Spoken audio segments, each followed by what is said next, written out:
Right, now then, so this is my first video in a series of videos that's going to be about cooking.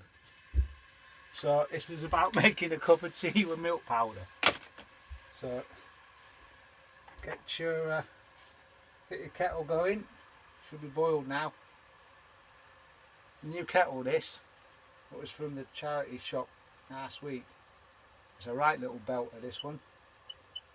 Starts making that little noise, and then I'll tell you what, if you're outside you hear this one.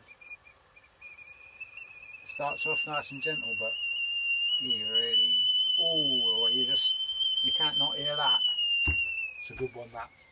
Right, okay, so the idea is with this making cups of tea with milk powder, it always gets lumpy. So my new way is you make it with 2 cups. Get your milk powder, right amount, and you put how much you think you're going to want in 1 cup. You put your boiling water in the other cup with the tea bag.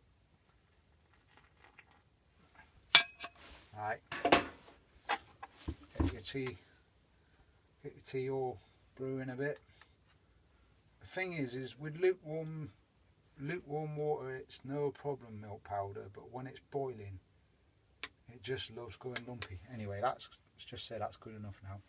So the thing is, what you got to do, normally what I do is put it on a spoon and try and stir it in really quick, or just some other way, and it don't work well. But if you tip 1 cup into the other on top of that dry powder, it sort of does it.